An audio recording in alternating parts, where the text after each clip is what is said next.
नमस्कार दोस्तों, महाभारत इतिहास का सबसे बड़ा युद्ध कहा जाता है।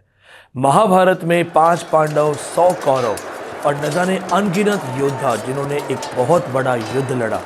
क्या आप जानते हैं कि एक ऐसा ही युद्ध इंग्लिश लिटरेचर के अंदर माना जाता है, यूरोपियन इतिहास में माना जाता है। यूरोप की एक ऐसी लड़ाई जो इतिहास में ना केवल महाभारत से कंपेयर की जाती है बल्कि 90% जो अंग्रेजी साहित्य है, फ्रेंच साहित्य है, इटालियन लिटरेचर है, वहां से ओरिजिनेट होता है। जी हाँ दोस्तों, इस वीडियो में हम बात कर रहे हैं इतिहास के सबसे बड़े युद्ध, the war of Troy.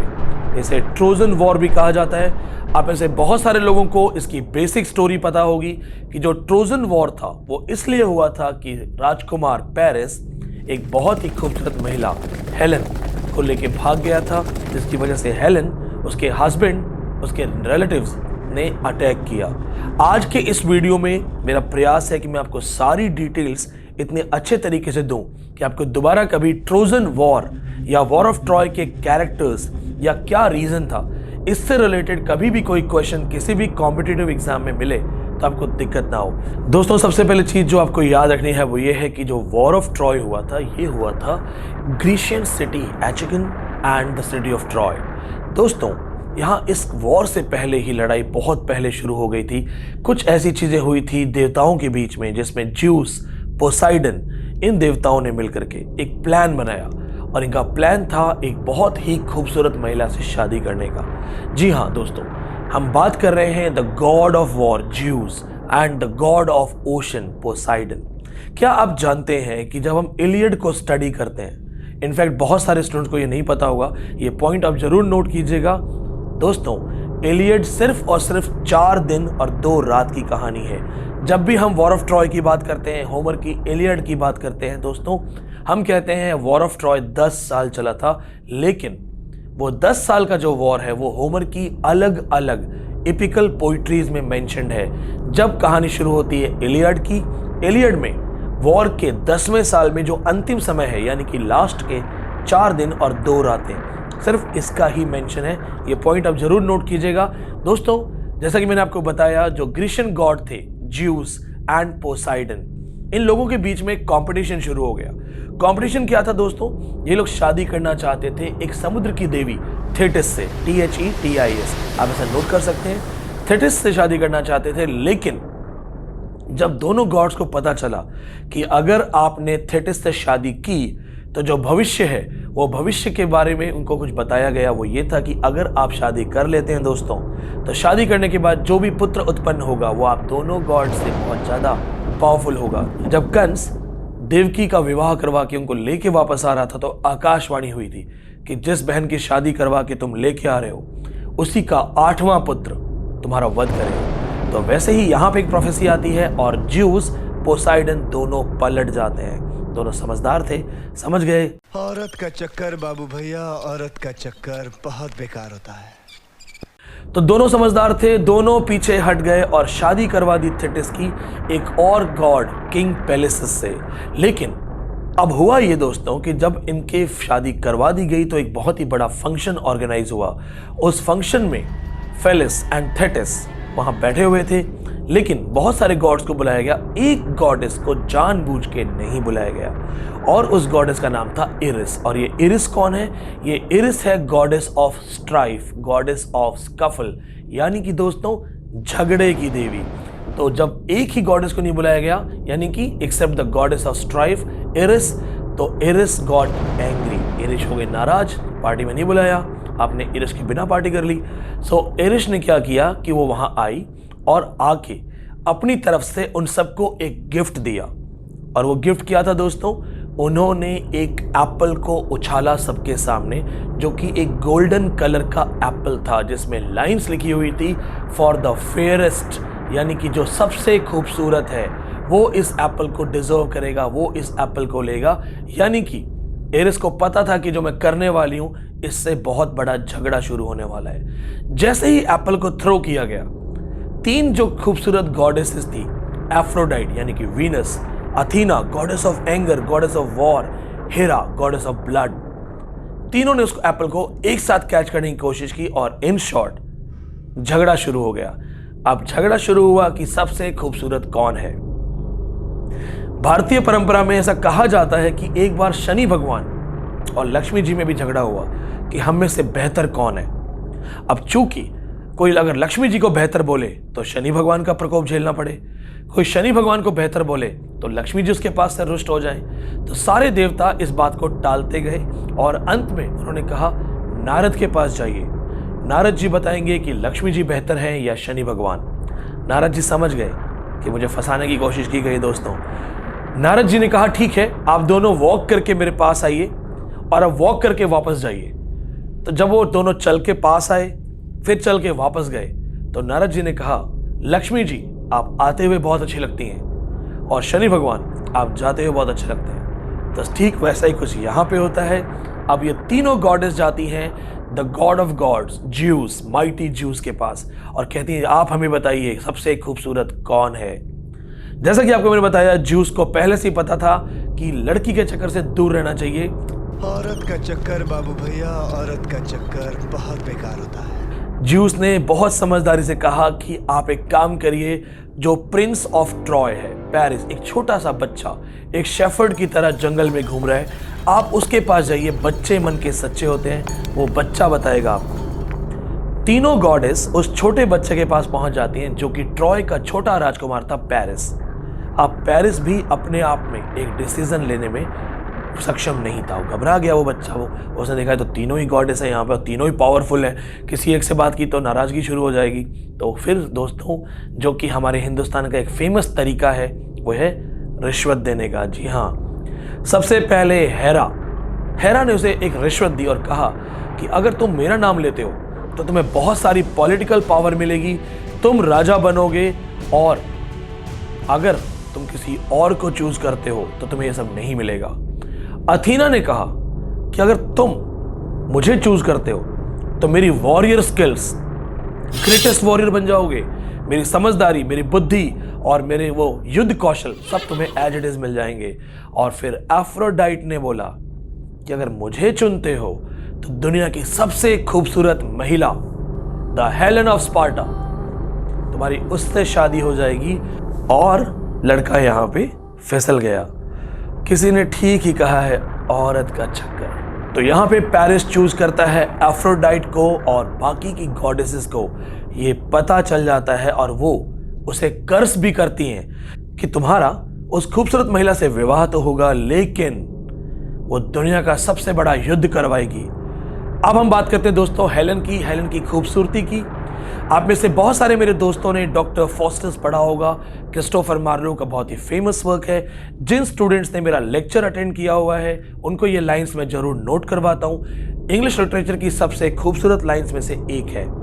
Doctor Faustus, जिसने बहुत सारी ताकत हासिल कर ली है, हेलेन को देखना चाहता है, हेलेन की आत्मा को अपने सामने बुलवाता है और जब हेलेन की आत्मा उसके सामने आती है तो बहुत ही मैजेस्टिक सीन आता है। Was this the face that launched thousands of ships and burned the topless stars of Ilium? Sweet Helen, make me immortal with thy kiss. Doctor Faustus बात कर रहा है कि क्या ये वही औरत है, ये वही महिला है जिसने इतिहास का सबसे बड़ा युद्ध करवाया था।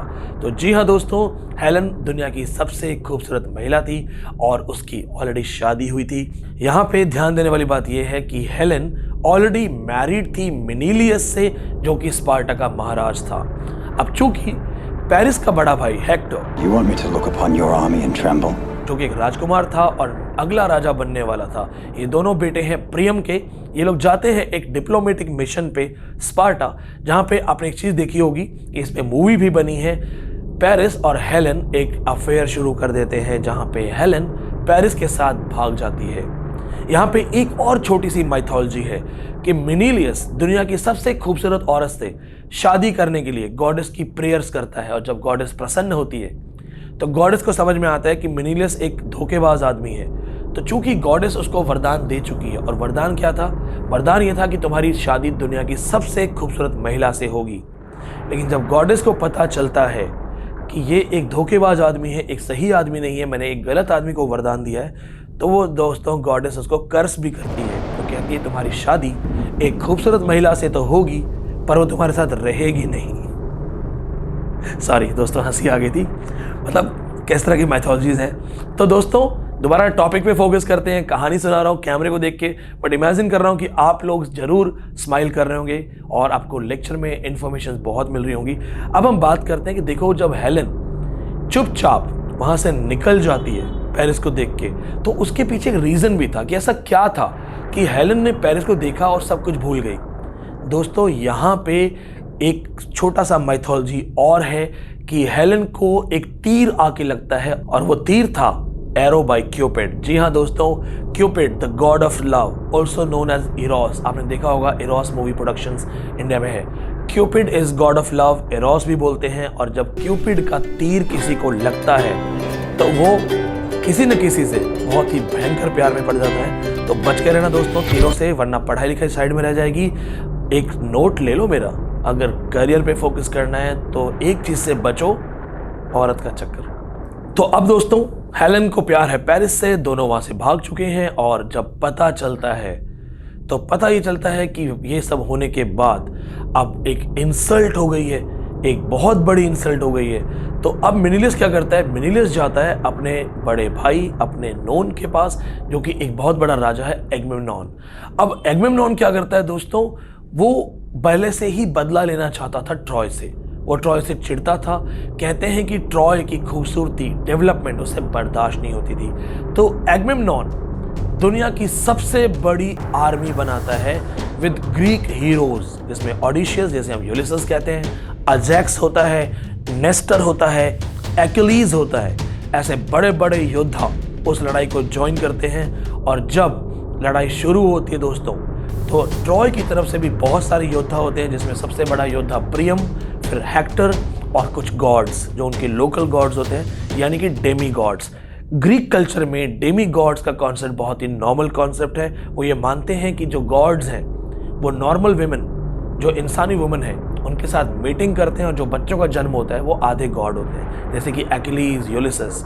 तो अब जब एक बहुत बड़ी लड़ाई शुरू होती है, जैसा कि आपको पता है, ग्रीशियंस हरा नहीं पाते, कोशिश बहुत करते हैं और अंत में ग्रीक आर्मी हीरोज हार मानते हैं। वो हार मानते हैं, रिट्रीट करते हैं और छोड़ जाते हैं एक बहुत ही सुंदर, बहुत ही बड़ा लकड़ी का एक घोड़ा। जी हाँ दोस्तों, आपने देखा होगा, इसको फिल्मों में भी देखा होगा।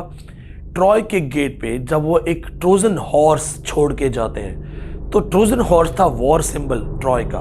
तो उन्हें लगता है कि ग्रीशियंस ने अपनी हार मान ली है और हमारे लिए एक गिफ्ट छोड़ा है जो हमारा वॉर सिंबल है, यानी कि वो हार गए हैं, अपनी हार मान ली है। और चूंकि अपनी हार मान ली है तो हमें गिफ्ट देके जा रहे हैं। हालांकि जो राजा प्रियम है, प्रियम की जो सबसे बड़ी डॉटर होती है कैसेंड्रा, कैसेंड्रा वार्निंग देती है कि ये चाल हो सकती है। लेकिन वो लोग अपने किले के दरवाजे, जिसके पीछे महफूज थे, वो खोलते हैं, उस घोड़े को अंदर लेके आते हैं और ये जो घोड़े को अंदर ला के रखते हैं, पार्टी करते हैं, सेलिब्रेट करते हैं। आधी रात को पता चलता है दोस्तों कि ये सिर्फ एक घोड़ा नहीं था, ये लकड़ी का एक बहुत बड़ा स्ट्रक्चर था, जिसके अंदर यूलिसस, एक्यूलीज और बड़े बड़े योद्धा छुपे होते हैं। और ये पूरा प्लान था यूलिसस का। ये भी याद रखिएगा कि जो ट्रोजन हॉर्स है, वुडन हॉर्स है, ये प्लान किसका था? ये प्लान था यूलिसस का।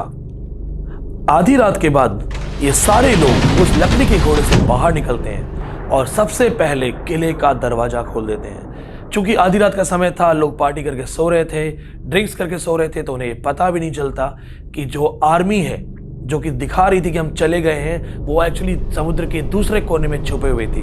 वो लोग वहां से वापस आते हैं और आते ही किले में अंदर घुस जाते हैं। यहाँ पे एक चीज और भी है दोस्तों, आपको जो याद रखनी है वो ये है कि जब ये अंदर आते हैं तो आते ही सबसे पहले इंस्टीड ऑफ फाइट, लड़ाई करने के बजाय ये ट्रॉय को जलाना शुरू करते हैं। इनका मेन मकसद यहाँ पे देखा जाए दोस्तों तो ये था, ये चाहते थे कि ट्रॉय को बर्बाद किया जाए। यहाँ पे एक लाइन है, एगमेम्नॉन बोलता है, burn burn burn burn the Troy to ashes, कहता है जला दो। इसके पीछे रीजन ये दिया जाता है कि वो इतना फ्रस्ट्रेट हो गया था इस लड़ाई में, अपने हीरोज को खो के, अपना नुकसान करके 10 साल, कि उसे लगा कि मुझे जीतना नहीं, मुझे इनको बर्बाद करना है।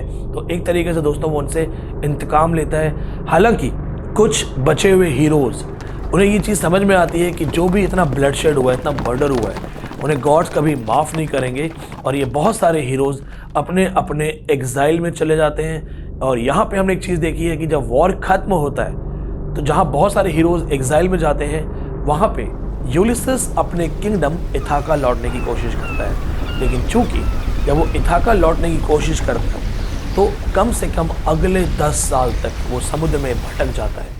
और दोस्तों जब वो समुद्र में भटक जाते हैं तो कम से कम 10 साल कभी इस आइलैंड पे कभी उस आइलैंड पे हर जगह घूमता है। फाइनली उनको एक जगह पे ज़मीन दिखाई देती है जो कि अल्फ्रेड लॉर्ड टेनिसन की एक फेमस पोइट्री है, लोटस ईटर्स। वहाँ पे वो पोइट्री स्टार्ट होती है, courage he said and pointed towards the shore. जी हाँ दोस्तों, ऐसे ही और बहुत सारे वर्क्स यूलिसेस ओडिशियस की जर्नी पे लिखे हुए हैं जो कि अगले 10 साल तक चलती है। उसके बाद अगर आपने मेरे बहुत सारे पुराने वीडियोस को प्रॉपर्ली देखा हुआ है तो आप देखेंगे कि जब यूलिसेस फाइनली घर पहुंचता है इथाका, उसे वहां कोई नहीं पहचानता है। लगभग 20 साल हो गए हैं। सिर्फ उसका डॉग, एक ही जानवर को पहचानता है, वो उसका डॉग है, उसका नाम है आर्गोस। एग्जाम में क्वेश्चन आ चुका है ARGOS, वो उसे पहचानता है। आर्गोस मरने वाला था, मरते मरते अपने मालिक को देखता है, हमेशा बीच पे बैठा रहता है जिस बीच से यूलिसेस समुद्र में गया था। ये एक बहुत ही इमोशनल सी चीज़ है कि वो जो डॉग है वो लगभग 20 साल यूलिसेस के लिए वहाँ इंतजार करता है और जब दोनों एक दूसरे से मिलते हैं तो डॉग की वहाँ डेथ हो जाती है। काफ़ी इमोशनल चीज़ है।